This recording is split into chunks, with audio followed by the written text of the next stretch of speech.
Pernah kebayang nggak ada sebuah puisi yang bisa membawa kita mengarungi sebuah cerita epos yang panjang? Nah, kali ini kita akan menyelami syair, sebuah bentuk puisi Melayu yang udah jadi semacam detak jantung penceritaan selama berabad-abad. Kita semua kan punya cerita ya. Tapi pertanyaannya adalah, gimana sih caranya biar cerita itu benar-benar nempel di hati dan pikiran orang?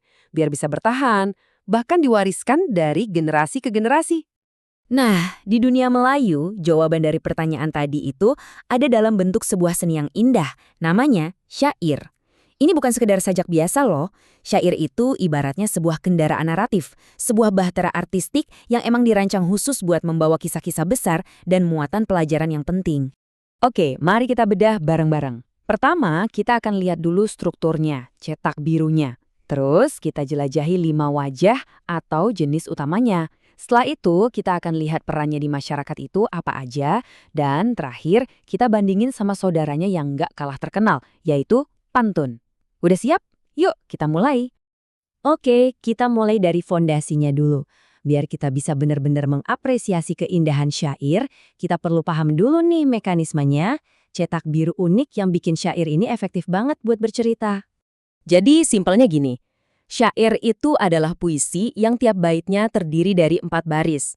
Tapi kuncinya ada di tujuannya. Syair punya 2 tujuan utama, untuk bercerita sekaligus untuk mengajar. Jadi ini adalah hiburan yang juga mendidik. Inilah yang bikin syair itu kuat banget dan bisa bertahan sampai sekarang. Nah, ini dia yang menarik. Struktur syair ini benar-benar dirancang buat menciptakan alur cerita. 4 barisnya itu nyambung, jadi satu kesatuan ide. Terus coba deh lihat rimanya. A, A, A, A. Ini bukan sekedar hiasan biar kedengaran puitis ya. Rima yang konsisten ini tuh ibaratnya denyut nadi dari ceritanya. Iramanya yang stabil dan seolah menghipnotis, ini bikin syair jadi gampang banget dihafal dan diwariskan dari mulut ke mulut. Penting banget kan di zaman sebelum tulisan tersebar luas? Oke, sekarang kita udah tahu bagaimana syair itu dibangun. Nah, sekarang mari kita lihat apa aja yang bisa dibangun dengan struktur ini. Kita akan jelajahi 5 jenis utamanya yang nunjukin betapa fleksibelnya bentuk puisi yang satu ini. Yang pertama, dan mungkin yang paling terkenal, adalah syair cerita. Anggap aja ini kayak film blockbuster atau epos gitu, tapi dalam bentuk puisi. Ini adalah wadah untuk kisah-kisah kepahlawanan, peristiwa sejarah yang besar, atau legenda-legenda agung. Coba deh dengerin ritmenya. Kerasa banget kan ada gerak maju dari sebuah kisah? Setiap baris itu membangun baris sebelumnya, seolah-olah membawa kita langsung masuk ke dalam medan pertempuran bareng sang raja.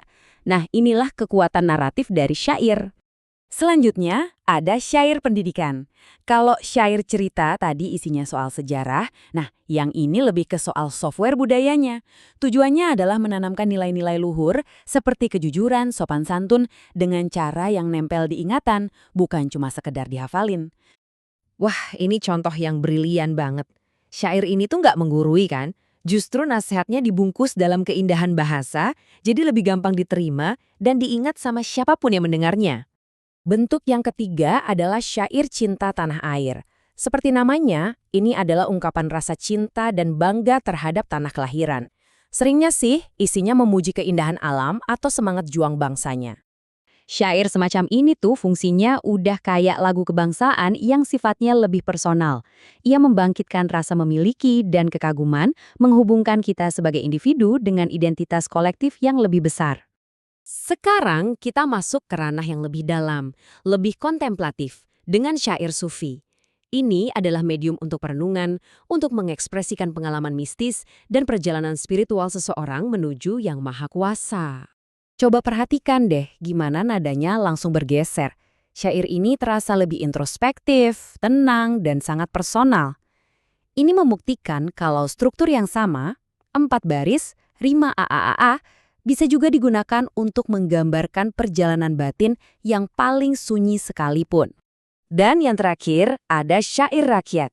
Syair ini lahir dari komunitas dan untuk komunitas. Isinya sering banget menggambarkan kehidupan sehari-hari, tradisi, dan adat istiadat yang ada di sebuah desa atau lingkungan tertentu. Ini tuh benar-benar potret kehidupan komunal. Syair jenis ini berfungsi sebagai cermin budaya, menangkap esensi dari semangat kebersamaan dan tradisi yang diwariskan secara turun-temurun. Tadi kita udah lihat bentuknya, udah lihat juga jenis-jenisnya. Sekarang yuk kita perluas lagi perspektif kita dan bertanya, kenapa sih syair itu penting banget? Apa perannya di luar sekedar jadi sebuah karya sastra? Jadi ini poin utamanya. Syair itu bukan sekedar puisi, syair adalah pilar masyarakat. Dia bisa berfungsi sebagai sekolah yang mendidik generasi muda. Dia bisa jadi panggung hiburan di saat perayaan, dia juga jadi perekat identitas budaya. Dan yang menarik, syair bahkan bisa jadi suara kritik sosial yang disampaikan dengan elegan dan halus. Singkatnya, syair itu alat serbaguna yang bisa membentuk sekaligus mencerminkan masyarakatnya. Luar biasa ya?